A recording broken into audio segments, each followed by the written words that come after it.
여러분에게 묻겠습니다. 여러분 사진 찍는 거 좋아하세요? 안 좋아하세요? 사진 찍는 것을 좋아하시는 분들이 분명히 취미생활로 있을 것 같고, 사진 그러면 질문을 다시 한번 바꿔볼까요? 찍히는 거 좋아하세요? 어른들이 제가 보니까 사진을 찍는다고 하면 다들 도망가시더라고요. 제가 젊을 때는 그게 잘 이해가 안 됐었어요. 그런데 제가 요즘에 제가 제 모습 사진을 찍잖아요. 그렇게 마음이 안 들어요.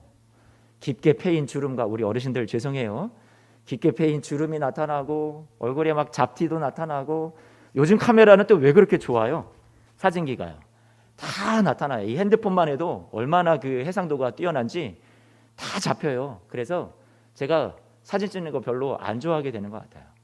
여러분, 제가 이렇게 방송을 하기 위해서, 설교 방송하기 위해서 카메라 앞에 서고 있는데, 저는 이 카메라 앞에 서는 것을 즐길까요?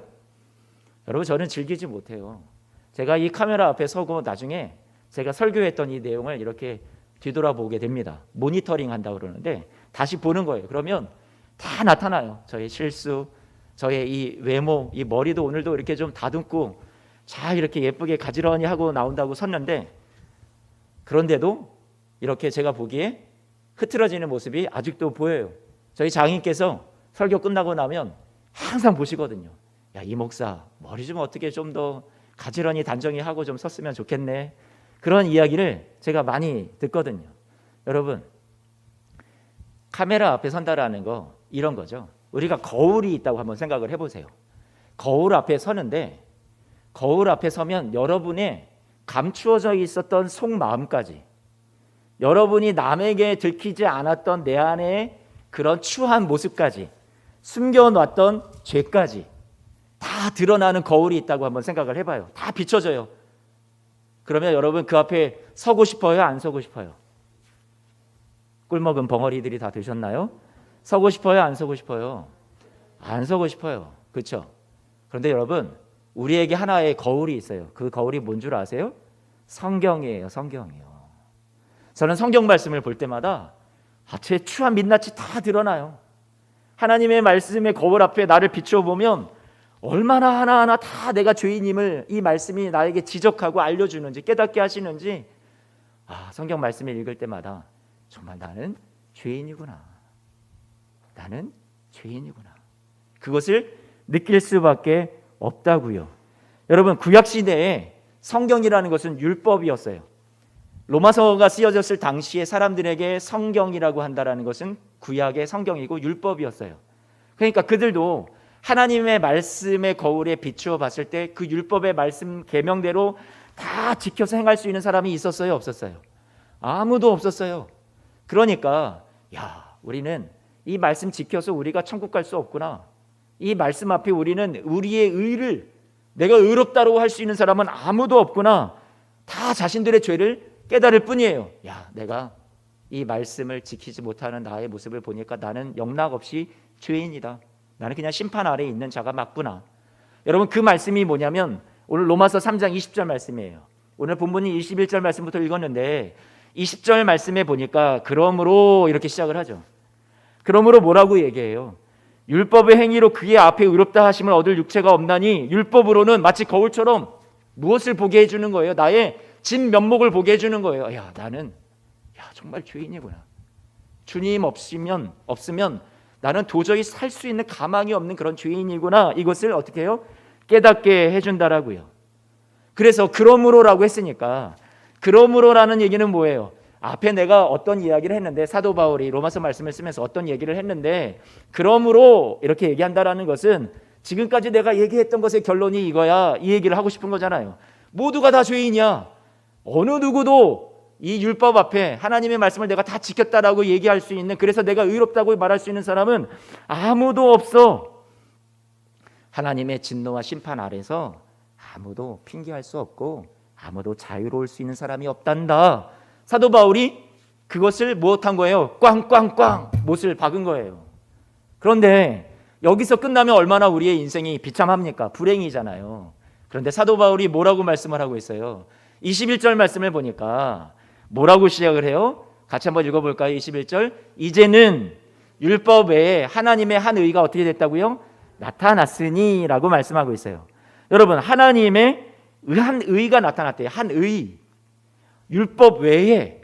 그러니까 율법으로는 안 되니까 로마서 말씀에 하나님이 말씀이 이렇게 우리에게 말씀해 주는 거예요. 야, 율법 너에게 줬지만 너희가 다 지킬 수 없고 너희가 이것을 지켜서 의로워질 수 없고 구원받을 수 없으니까 율법 말고 내가 새로운 방법을 하나 줄게. 새로운 길을 제시해 줄게. 그게 뭐예요? 하나님의 한 의예요.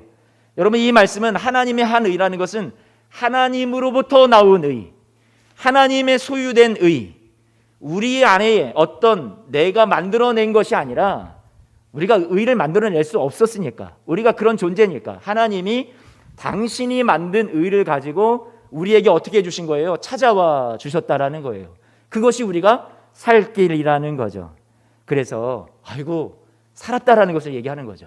우리는 영락없이 죽을 존재였는데 하나님의 한 의가 나타나서 우리에게 찾아와 주셨다라는 거잖아요. 얼마나 감사해요. 얼마나 복음이에요. 그런데 여러분 3장 21절 말씀에 앞에다가 성경 구절 한 번만 좀 띄워주시고요. 여러분 성경에 그러나 이렇게 한 번만 좀 써보세요. 이제는 앞에다가 그러나 이렇게 한 번만 써보세요. 펜이 있으신 분들은.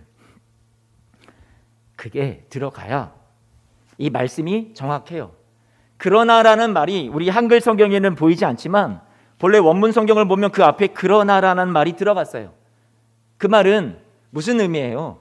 지금까지 내가 너희에게 절망을 얘기한 것 같지만, 너희에게 소망이 없다고 말한 것 같지만, 너희는 다 죽을 인생이고 다 심판 아래 있어, 하나님의 진노의 대상이야 말한 것 같지만 아니야, 그렇지 않아. 그러면서 뭘 얘기하는 거예요? 그러나 무슨 얘기예요? 반전이라는 얘기예요. 내가 지금까지 얘기했던 것과는 지금부터 하는 얘기를 잘 들어봐. 아직 소망이 있어. 놀라운 반전이야. 생각지도 못했던 일이, 우리가 꿈꾸지도 못했던 일이 하나님에 의해서 우리에게 주어졌어. 지금 이 얘기를 바울이 하고 있는 거죠. 그래서 그러나 이제는 이에요. 하나님의 의에다가 여러분 뭘 쓰냐면 옆에다가, 제가 여러분 자꾸 초등학생들처럼 자꾸 쓰라고 하죠. 옆에다가 이렇게 쓰세요. 하나님의 한 의 옆에 예수님 이렇게 쓰세요. 그게 하나님의 의예요. 예수님이 하나님이 보내신 의예요. 우리가 의로워서 우리가 구원받고 이 심판과 진노에서 벗어날 수 있었던 것이 아니라 하나님이 만드신 하나님의 의는 그 아들 예수 그리스도를 우리에게 보내주셔서 예수님의 의가 우리에게 어떻게 된 거예요? 전가되고 덧입혀진 거예요. 우리는 그냥 죄 그 자체였는데, 심판과 진노의 대상 자체였는데 우리의 의의를 드러낼 수 없다라는 것을 주님이 우리의 싹을 잘 아시니까, 그러니까 우리는 가망이 없다라는 것을 아시고 누구를 보내신 거예요? 예수 그리스도의 의를 보내셔서 우리에게 다 뒤집어 씌워주시고 그 예수 그리스도 안에서 여러분들을 어떻게 보신 거예요? 너는 의롭다라고 인정해 주시고 우리를 그렇게 보아주신 거죠. 그래서 하나님의 의는 누구예요? 예수님이에요. 예수 그리스도예요. 바울이 지금 무엇을 강조하고 있냐면 오늘 말씀에서 21절 말씀부터 보니까 이제는 율법 외에 무엇이 나타났다? 하나님의 한 의를 강조하죠. 하나님의 의. 22절 말씀에도 뭐가 나와요? 뒷부분에 보니까 하나님의 의인이 차별이 없느니라.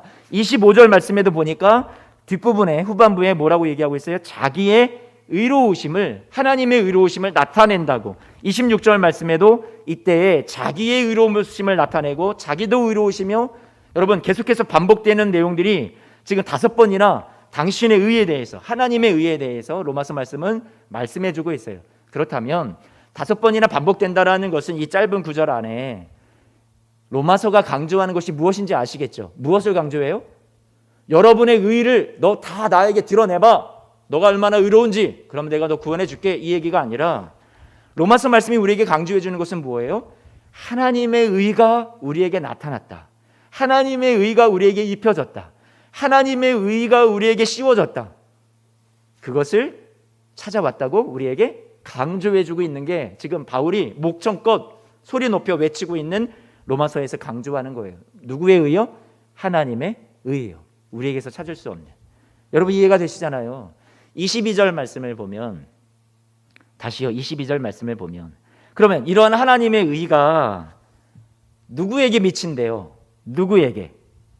22절 말씀을 보고 여러분들이 답을 하시는 거예요. 누구에게 미친대요?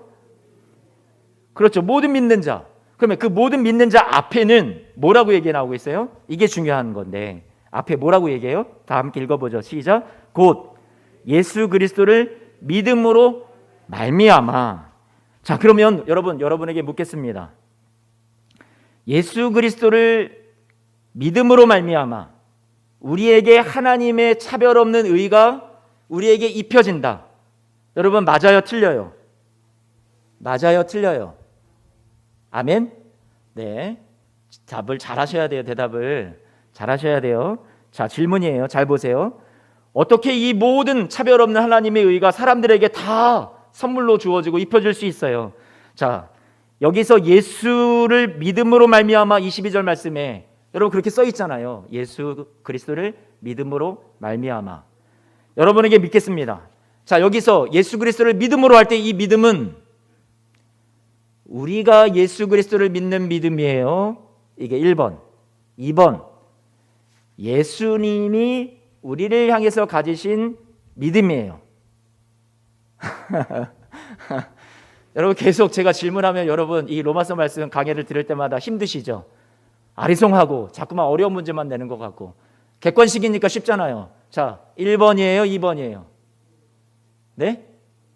내가 그럴 줄 알았어요, 여러분. 여러분의 마음은 다 1번에 다 꽂혀 있어요. 1번에 다 여러분들이 쏠려 있단 말이에요. 경향이 그렇단 말이에요. 우리가 그래요. 무슨 말인지 아세요? 제가 원어를 살펴봤어요. 번역이 조금 아쉬운데 지금 우리 한글 성경의 번역이 원어를 보면 예수 그리스도를 목적으로 되어 있는 게 아니라 누군가를 믿음으로가 아니라 예수 그리스도의로 되어 있어요. 무슨 말인지 아세요? 예수 그리스도의 믿음, 소유격으로 되어 있다고요. 누구의 믿음이요? 예수 그리스도의 믿음.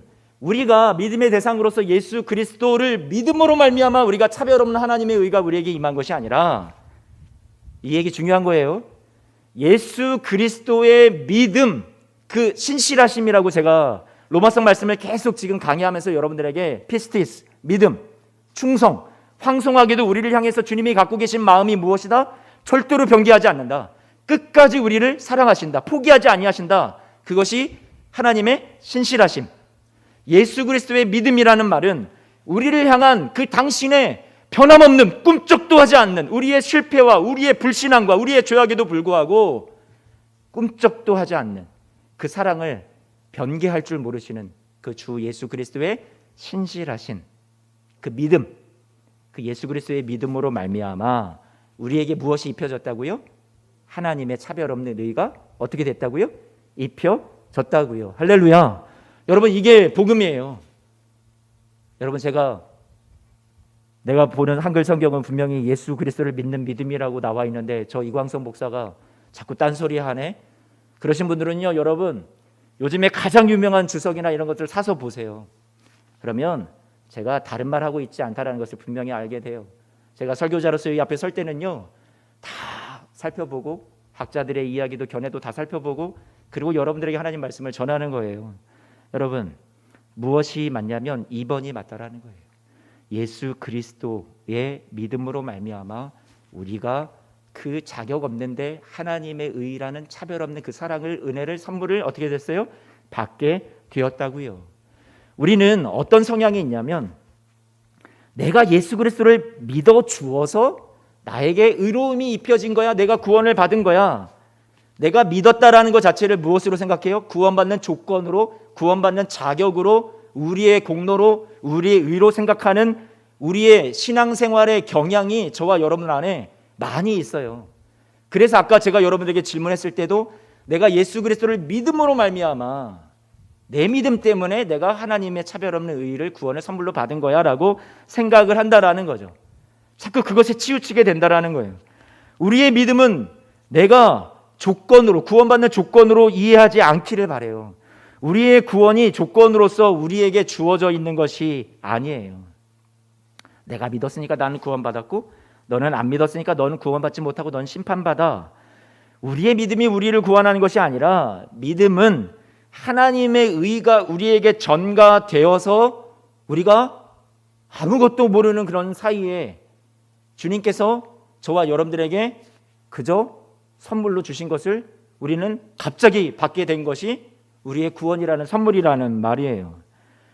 우리가 가진 믿음이라는 것은 하나님의 의가 우리에게 전가되는 통로일 뿐이고 수단일 뿐이에요. 그 정도에 불과한 거예요. 그것이 그 이상이 아니에요. 내가 구원받은 것은 내가 믿었기 때문이야, 앞으로 이렇게 생각을 한다면 그것은 믿음을 이해하지 못한 거고요. 기독교 신앙을, 복음을 제대로 이해하지 못한 거예요. 예수를 믿어야 합니다. 예수를 영접해야 합니다. 회개해야 합니다. 사실이죠. 틀렸다라고 저는 말할 수 없어요. 그런데 로마서 말씀에서 사도 바울이 지금 강조하고 있는 것은 이것을 자꾸만 강조해서 이것을 너희의 구원을 이루기 위한 조건으로 내세우지 말아라. 그거를 우리에게 알려주고 싶은 거예요.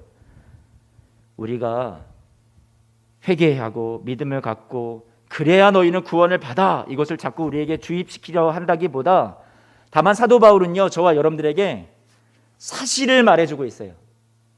객관적인 진리를 말씀해주고 있어요. 어떤 사실요? 어떤 진리요? 앞에 로마서 1장에서 3장까지 전반에 쭉 걸쳐서 말해온 우리는 영락없이 심판받고 그렇게 저주받아 죽을 인생이라고 그것을 인정하라. 그래서 그 모든 입을 다 다물고 핑계할 수 없도록 우리는 다 망했구나, 우리는 죄인이구나, 절망이구나, 이것이 사실이다, 이거 인정하니? 인정해, 받아들여. 그래, 인정한다. 그러면 거기가 끝인 줄 알았는데 그게 아니라 이제는 그러한 심판과 진노를 받아 마땅한 우리를 그래도 긍휼히 여기시고 사랑하셔서 하나님의 의인 예수님을 보내주셔서 일방적으로 구원을 베푸시고 우리에게 의를 찾지 아니하시고 하나님이 만들어내신 예수 그리스도를 우리에게 보내주신 그 의를, 옷을 우리에게 입혀주셔서 우리의 삶의 반전의 역사를 이루신 그 놀라운 사실, 그 복음의 진리, 이것도 분명히 우리가 믿어야 된다. 우리로서는 도무지 뚫고 갈 수 없는, 우리가 해결할 수 없는, 다달할 수 없었던 그 하나님을 향한 그 길에 하나님이 우리더러 그 길을 내라고 하신 것이 아니라 직접 길을, 구원의 길을 만들어 뚫고 내어주시고 하나님께서 친히 개입하셔서 우리를 위해서 이 구원을 다 친히 이루어 주신 것을, 이것이 이미 확정되어 있는 사실이니 이것을 그저 너희는 받기만 하여라. 바울이요, 그것을 말하는 거예요. 여러분이 믿든지 안 믿든지 이 예수 그리스도를 통해서 우리에게 이루어지신 하나님의 의와 구원의 완성은 그 자체로 진리예요. 그 자체로 사실이라고요. 우리의 어떠함에 따라, 우리의 어떤 반응에 따라 이 사실 자체가 왔다 갔다 흔들리지 않아요. 로마서 말씀에서 하나님이 하신 일은 우리의 조건과 자격을 묻지 않고 스스로 하신 일이라는 것을 엄청 강조하는 겁니다. 하나님이 이유가 되시는 거예요. 내가 이유가 아니에요. 구원의 이유. 하나님의 원인이 되시는 거예요. 하나님이 방법이 되시는 거예요. 하나님 스스로 우리를 살려내신 놀라운 능력이 되는 것이 여러분 무엇이에요? 복음이에요. 여러분 할렐루야. 여러분이 얼마나 영광스러운 복음 안에 살고 있는지를 아시겠죠? 하나님이 다 하신 거예요. 우리가 회개하고 믿어드리고 영접하고 우리 책임을 다해서 구원을 얻기 위한 그런 조건과 자격을 갖추라는 것은 성경에 나와 있지 않아요. 이미 하나님이 다 이루어 놓으신 것이 사실인데, 기정사실인데 이것을 그저 선물로 받아주겠니? 라고 우리에게 말씀하고 있다는 거예요. 오해하시면 안 돼요. 우리에게 책임이 없다라는 건 아니에요. 우리가 해야 되는 마땅한 신앙의 도리, 역할이 없다라는 얘기를 제가 지금 하고 있는 거 아니에요.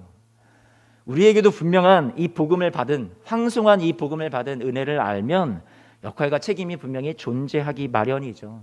그러나 그것은 사실이 중요하고 그 사실 이후에 뒤따라오는 것이 순서예요.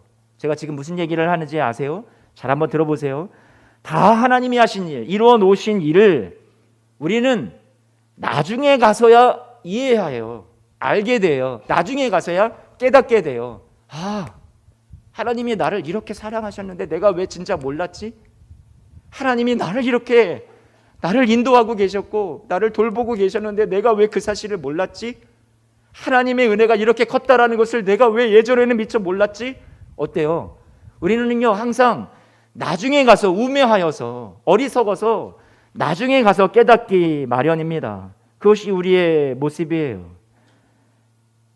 우리가 이해한 다음에 다 이해가 되고 다 모든 것이 그렇구나 라는 것이 알아진 다음에 그 다음에 사실이 뒤따라오고 사실이 그때부터 존재하는 것이 아니라 사실이라는 것은 진리라는 것은 어때요? 먼저 선재하는 거예요. 먼저 존재하는 거예요. 저와 여러분들을 위해서 다 이루어 놓으신 일을 이미 우리에게 주셨어요. 이미 약속이에요. 다 이루어 주셨고 이해는 책임과 역할은 언제 따라와요? 나중에야 저와 여러분 안에 뒤따라오게 되어 있어요. 그게 여러분 뭐예요? 신앙생활이에요. 예수 그리스도를 믿는다라는 것이 무엇인지 처음부터 다 알고 출발하는 사람이 있어요? 아니요, 없어요. 이미 이루어 주신 일을 나는 지금 내 모습을 보아도 나는 자격이 없는데 어떻게 나 같은 죄인이 구원을 받아? 우리는 다 이해할 수 없는 상황에서 출발을 이미 했어요. 왜요? 약속의 진리 위에 우리가 서 있으니까. 출발을 하고 난 다음에야 나중에 신앙생활 오래 하면 할수록 뒤로 갈수록 깨닫게 되는 거예요. 그래, 주님, 이것이 은혜였군요. 알게 되는 거예요. 그리고 그 은혜를 깊이 깨달은 자들이 하나님의 사랑 안에 더 깊이 들어가기를 사모하게 되는 거예요. 우리가 안 믿는다고 해서 하나님이 하신 일이 실제하지 않는 것이 되는 것이 아니고요. 예수님이 이루신 구원이 무효화되지 않고요. 우리의 불순종으로 예수의 죽음이 실패하지 않습니다. 예수님은 이미 오셨고요. 우리 죄를 위해서 십자가에서 죽으셨고요. 부활하셔서 우리를 위해서 이미 다 이루어 주신 줄로 믿습니다. 그러므로 이 승리를, 이 복음을 우리가 어떻게 하라고 로마서는 강조하고 있냐면 누리라는 거예요. 지금요. 이것이 긴가민가 의심하지 말고 우리가 바깥 세상에서 살면서 힘들어하고 삶에 주어진 현실이 너무나도 어려운 자리에 있을 때 예수 그리스도 안에서 우리를 위해서 이루어 주신 놀라운 구원의 완성, 저와 여러분의 인생이 실패로 끝나지 않을 것이라는 놀라운 승리의 약속을 주셨다라는 것을 지금 미리 선취해서 미리 받고 내 것으로 삼고 현재를 어떻게 해요? 복음을 누리면서 내가 영광스러운 복음의 은혜 안에 사는구나. 그것을 깨달으면서 지금을 승리자로 그렇게 살아가라고, 누리면서 살아가라고 로마서 말씀을 우리에게 알려주고 있습니다. 너가 그것을 알기를 원한다. 그 혜택을 지금 받고 있다. 그 승리자의 인생을 지금 살아가기를 원한다. 내가 너의 인생을 이미 다 이루어 놓았어. 승리로 이끌고 내가 반드시 너에게 실패로 끝나지 않게 할 거야. 이미 만들어 놓았다. 너에게 달려있는 너의 인생이 아니다. 너가 열심을 낸다고 해서, 너가 너의 공로를 세운다고 해서 그래서 너의 인생이 달라질 것이 아니라 내가 너를 위해서 이미 다 이루어 놓았다. 내 안에 거해라. 그것이 로마서 말씀에서 강조해주고 있는 거예요. 로마서 3장 22절 말씀에 그래서 이 하나님의 의는 여러분 속성이요, 특징이, 성격이 차별이 없대요. 누군가가 하나님 앞에 더 적게 하면 하나님이 너는 내가 작은 구원 줄게. 누군가가 하나님 앞에 헌신을 많이 하고 충성봉사 열심히 했어요. 헌금을 많이 했어요. 그러면 너는 내가 높은 구원 줄게. 여러분, 하나님이 그러실 하나님이세요? 아니라는 거예요. 22절 말씀에 분명히 말씀했죠. 우리로서의 열심과 우리의 공로와 우리의 노력, 우리의 헌신이 아니라고요. 누구의 의요? 하나님의 의요. 그러니 차별이 없어요. 우리가 하늘나라 가서 여러분 궁금한데 여러분의 상급에 차별이 있을까요? 우리 편에서의 어떤 수고와 애씀과 공로와 헌신이 하나님 앞에서 우리의 의를 이룰 수 없다라고 분명히 말씀을 드렸어요. 하나님 앞에 서는 날 우리의 충성과 우리의 헌신으로 그 앞에 서는 것이 아니에요. 우리에게 전가된 그리스도의 의로 말미암아 하나님 앞에 그저 설 수 있을 자격을 얻을 뿐이에요. 헌금을 많이 했다고 해서, 평생을 목회했다고 해서, 남을 섬기고 또 섬기고 희생했다고 해서 어떤 것도 하나님 앞에 서면 내 자랑 될 수 없어요. 하나님 앞에서 어떤 의도 우리가 내세울 수 없어요. 우리는 그저 그 앞에 나아가서 빈손 들고 앞에가 십자가를 붙들 뿐이에요. 누구의 의만 남아요? 하나님의 의만 남아요. 그리스도의 의만 우리에게 필요로 한 거예요. 디모데후서 4장 8절 말씀해 보니까 바울이 오늘 로마서 말씀을 썼던 바울이 뭐라고 얘기해요? 함께 읽어볼까요? 이제 후로는 나를 위하여 의의 면류관이 어떻게 됐다고요? 여러분 생각이 이렇게 생각하시겠죠. 야, 바울이니까 봐라, 저 얼마나 위대한 사도냐. 그러니까 하나님이 의의 면류관 예비해 주신 거 당연하지. 아, 그래도 돼, 마땅해. 그런데 여러분, 바울이 자신만 받는다고 얘기해요? 아니요. 그날에 내게만 아니라 누구에게도 준다고요? 주의 나타나심을 사모하는 누구에게? 모든 자라고 말씀하고 있잖아요. 차별이 없다라는 거예요. 하나님 앞에 설 때, 바울이 하나님 앞에 설 때 하나님이 야, 너 정말로 이 땅에서 살면서 고생 많이 하고 복음 위에 쓰고 수고한 게 정말 많구나. 내가 너한테 저 화려한 금은 보석을 봐라. 내가 저 천국에 너를 위해서 이만한 집을 마련했는데 너 여기서 살아. 너는 야, 이 세상에서 한 게 뭐가 있냐? 고작 그거야? 너는 저기 초가집보다 더 못한 저 집에서 너는 거기서 쭈그리고 너는 살아라. 하나님이 여러분 그렇게 말씀하신 하나님이 아니라 오늘 말씀해 보니까 의의 면류관 자체도 바울이 받았던 의의 면류관도 모든 사람들이 받았던 의의 면류관도 여러분 자신들의 공로예요? 자신들의 업적인 줄 아세요? 아니요. 여기서 말씀하고 있는 면류관이라는 것은 의의 면류관, 여러분 아까 우리의 의가 아니라 하나님의 누구라고요? 하나님의 의라고 말씀드렸어요. 그러니까 여기서 의의 면류관이라는 건 누가 씌워줬던 거예요? 내가 이 땅에서 수고해서 헌신해서 만들어낸 내 면류관이에요? 아니에요. 하나님이 예수 그리스도를 보내주셔서 씌워주셨던 면류관이에요. 그 면류관이 하나님 앞에 설 때 주님 앞에 서서 우리가 자격, 우리의 공로, 우리의 헌신을 막 내세우지 않고 주님, 제가 이 앞에 선 것은 오직 주 예수 그리스도를 나에게 보내주신 그 의의 면류관 때문입니다. 그 의의 면류관 자체가 누구예요? 예수 그리스도의 의예요. 그것을 내가 입어서 내 죄가 보이지 않고 내 추함이 보이지 않고 나 같은 죄인이 용서받아 하나님 앞에 서게 되었습니다. 이것을 어떻게 한다는 거예요? 자랑하게 된다라는 거예요. 여러분 요한계시록 말씀을 보면 이 동일한 내용을 요한 사도가 어떻게 표현을 하고 있는 줄 알아요? 요한계시록 말씀을 보면 이런 광경이 펼쳐지는데 하나님 나라, 이제 완성된 하나님의 나라에 우리가 다 서게 될 거예요. 그럼 그 하나님의 나라에 서게 될 때 하나님의 존전, 면전 앞에 서서 그 보좌에 계신 하나님 앞에서 거기서 찬양하고 경배하고 예배를 드려요. 영광을 돌리는 거예요. 이 땅에서 힘든 세상, 환란이 많았던, 핍박도 많았던 세상을 살았지만 다 승리자가 되어서 마지막 때에 그 앞에 주님 앞에 서게 되는 거예요. 보좌 앞에. 근데 성경에서 대표적으로 24장로라고 이렇게 표현을 하고 있는데 그것이 믿었던 사람들, 모든 사람들을 말하는 거예요. 저와 여러분들 믿음의 대표로 그 앞에 광경이 펼쳐지는 거예요. 우리의 모습과 똑같아요. 그들이 어떻게 예배하고 있냐면 이렇게 표현하고 있어요. 계시록 4장 10절 11절 말씀 한번 보여주세요. 이렇게 표현하죠. 24장로들이 보좌에 앉으신 이 앞에 엎드려 세세토록 살아계신 이에게 경배하고 자기의 관을 보좌 앞에 드리며 이르되 뭐라고 얘기해요? 우리 주 하나님이여 영광과 존귀와 권능을 받으시는 것이 어떻다고요? 합당하오니. 여기까지요. 여러분 무슨 말이에요? 면류관을 드려서 내 관을, 내 것이 아니라 그 주님 앞에 자기가 받았던 그 관을 어떻게 한다는 거예요?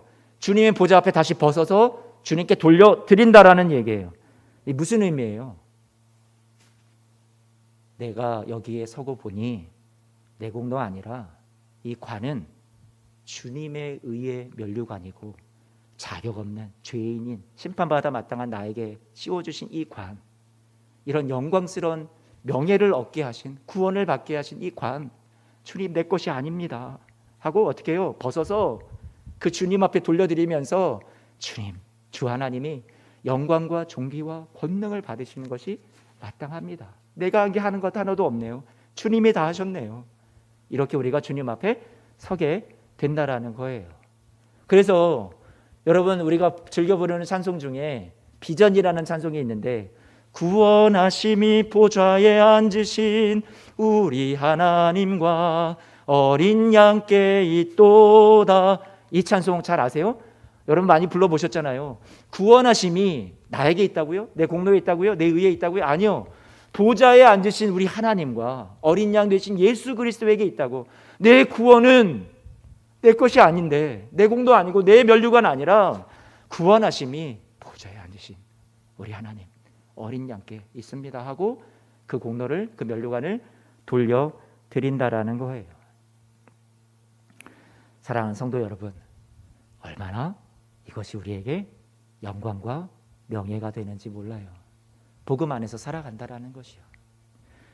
바울은 그래서 이제 이 구원의 은혜가 얼마나 영광스럽고 값진 것인가를 우리에게 23절, 24절 말씀에 보면 알려주고 있어요. 23절, 24절 말씀에 보니까 모든 사람이 죄를 범하였어. 또다시 우리가 얼마나 자격이 없는 자인지, 우리의 현실이 어떠했는지를 다시 기억시키죠. 상기시켜줘요. 그러면서 이러한 우리의 현실과는 별개로 우리를 덮치고 있는 하나님의 은혜에 대해서 바로 이어서 얘기하죠. 24절 말씀 또 다시 얘기해요. 24절 같이 한번 읽어볼까요? 시작. 하나님의 은혜로 값없이 의롭다 하심을 얻은 자 되었느니라. 아멘. 하나님의 영광에 이르지 못했던 죄인된 우리에게 엉겁결에 하나님의 은혜가 불쑥 찾아오셔서 우리를 하나님의 의로 입혀주시고 은혜로 구원해 주셨어요. 3장 24절 말씀에 은혜라는 말 자체가 내포하고 있는 것은 우리의 자격 없음을 내포하고 있어요. 은혜라는 말 자체가 어떤 자격이 있는 자에게 주어지는 것이 아니라, 자격이 있는 자에게 주어지는 것은 상이죠. 열심히 했어요? 상 줘요. 그건 상이라고 그래요. 그럼 은혜라는 것은 뭐예요? 자격이 없는 자에게 거저 주시는 은혜, 선물, 그것이 은혜라는 말이 내포하고 있는 의미예요. 저와 여러분들에게 하나님의 은혜로 우리에게 뭐라고 말씀하고 있어요? 값없이, 다시요, 뭐라고요? 값없이 무엇을 받았어요? 의롭다 하심을 얻은 자 되었느니라. 의롭다 하심을 얻었다. 내가 쟁취해냈다 그래요? 내가 다 이루어냈다라고 얘기해요? 아니요. 의롭다 하심은 어떻게 되었다고요? 우리는 받았다라는 거예요. 누구를 통해서? 값없이 예수 그리스도를 통해서 하나님의 은혜로. 값없이라는 말을 성경을 보니까 단어를 찾아보면 의미가요, 이렇게 표현할 수 있어요. 값없이 말 대신에 선물로서. 또 다른 말은 이유 없이. 똑같은 단어지만 그렇게 표현할 수 있다고요. 이유 없이라는 말이 저는 조금 더 와닿아요. 주님께서 저와 여러분들에게 이 하나님의 은혜를 베푸시는데, 우리를 구원해 주시는데 이유를 따지지 않으세요. 여러분 안에서 어떤 이유를, 너 이렇기 때문에 내가 너를 구원하고 너에게 은혜를 베풀 거야 라는 그 조건을, 우리에게 이유를 찾지 않으신다고요. 이유가 없어요. 까닭이 없어요. 그렇게 우리에게 베푸신 것이 뭐예요? 값없이 베푸신 것이 하나님의 은혜예요. 와, 놀랍죠. 그런데 이렇게 우리에게 은혜를 값없이 베풀어 주셨는데, 주님은 어떻게 하셨어요? 값을 치르셨어요. 24절 말씀에 그리스도 예수 안에 있는 무엇으로 말미암아? 속량으로 말미암아. 속량이라는 건 뭐예요? 값을 지불했다라는 거예요. 대가를 지불했다라는 거예요. 저와 여러분들이 죄를 지어서 우리가 심판받아 우리가 죽어야 되는, 우리가 죗값을 치러야 되는데 그 죗값을 누가 치르신 거예요? 예수 그리스도께서 핏값을 지불하시고 저와 여러분들을 어떻게 하셨어요? 속량해 내셨어요. 더 이상 누가 여러분에게 와서, 사탄이 여러분을 정죄할 수 없어요. 여러분을 더 이상 하나님의 구원받지 못하는 자녀라고 그렇게 우리를 다시 끌고 갈 수 없어요. 어둠으로, 죽음으로, 죄의 권세 아래로 우리를 붙잡아 갈 수 없다고요. 이미 모든 속박과 결박을 풀어냈어요. 더 이상 노예가 아니에요. 값을 다 지불하시고 여러분에게 자유를 주셨어요. 예전에 주위 아사신이라는 얘기를 했었죠. 주인 주자, 위할 위자, 나 아자, 버릴 사자, 몸신자, 주위 아사신. 무슨 말이에요? 주를 위해서 내 몸을 버린다, 바친다? 이런 말이라고 했나요? 아니요. 반대예요. 거꾸로 생각해야 돼요. 아까도 우리가 내가 주님을 위해서 무언가를 잘해야 하나님이 나를 이뻐하시고 나를 구원해 주실까? 내가 하늘나라에 상급이 많아질까? 아니요. 그런 우리의 신앙생활이 아니에요. 근본 자체를 바꿔야죠. 주님께서 우리를 위해서 자신의 몸을 버리셨다. 그것이 우리가 붙잡아야 될 은혜고 우리가 붙잡아야 될 복음이라고요. 제가 중국어 찬송을 좀 찾아봤어요. 그런데 중국어 찬송 중에 우리 찬송가에 찬송가 263장 있죠. 이 세상 험하고 나 비록 약하나. 이 찬송 아세요? 주의 은혜로 대속하여서 피와 같이 붉은 죄 눈같이 희겠네. 이 찬송을 중국어 제목을 보니까 이렇게 써 있더라고요. 주체 아사신. 주체 아사신. 주인주 바꿀 채 나아 버릴 사 몸신. 무슨 말이에요? 주님께서 나와 바꾸셔서 당신의 몸을 버리셨다. 그게 저와 여러분들에게 임한 하나님의 은혜예요. 대가를, 값을 다 주님이 다 지불하셨어요. 모든 것을 지불하셨어요. 우리가 주님을 붙잡는 것보다 예수 그리스도의 보배로운 피가 더 강한 줄로 믿습니다. 여러분 이때는 아멘 하는 거예요. 찬송의 가사 중에 이런 고백이 있죠. 하늘 가는 밝은 길이 내 앞에 있으니 속의 근심 밖의 걱정 늘 시험하여도 예수 보배로운 피 무엇을 이겨요? 모든 것을 이기니 예수 공로 의지하여 항상 이기리로다. 할렐루야. 여러분 이것이 우리가 받은 복음의 능력이에요. 그 뒤에 이런 고백이 있어요. 나는 부족하여도 영접하실 터이니 영광 나라 계신 임금 우리 구주 예수라. 여러분 이것이 우리에게 임한 은혜의 선물이에요. 말씀을 마칩니다. 25절 26절 말씀에 보니까 이 예수를 하나님이 그의 피로써 믿음으로 말미암는 화목제물로 세우셨고 하나님이 저와 여러분에 대해서 길이 참으시고 전에 지었던 모든 죄를 어떻게 하셨어요? 다 간과하셨어요. 잊어버리셨어요. 그리고 자기의 의로우심을 당신의 하나님의 의를 차별 없는 의를 우리에게 자격과 공로 따지지 아니하시고 조건과 이유를 붙이지 아니하시고 어떻게 하셨어요? 그저 베풀어 주셨어요. 무엇 하시려고? 26절 말씀 같이 한번 읽어봅니다. 시작. 자기의 의로우심을 나타내서 자기도 의로우시며 또한 예수 믿는 자를 의롭다 하려 하심이라. 여러분 여기서 하나님의 마음이 느껴지세요? 하나님의 마음이 느껴지셔야 돼요. 저는 느껴져요. 이 얘기 너무 하고 싶으셨던 거구나. 아버지 마음이 뭐라고요? 야, 너가 스스로 생각하기에 나는 못났고 나는 죄인이고 나는 하나님 앞에 고개를 들 수 없고 하나님 나 이렇게 부족해요. 하지만 주님이 뭐라고 말씀하시는 거예요? 당신이 의로우시면서 당신의 의의 옷을 여러분이 스스로 만들어낼 수 없는 하나님의 의를 여러분에게 다 입혀 주어 놓고서는 사랑의 눈이 머셔서 너는 내 눈에 어쩜 그렇게 이쁘니? 너 너무 의롭다. 여러분 할렐루야. 주님께서 여러분을 그렇게 보아주신다고요. 의롭다고 여러분을 어떻게 해주셨어요? 선언하셨어요.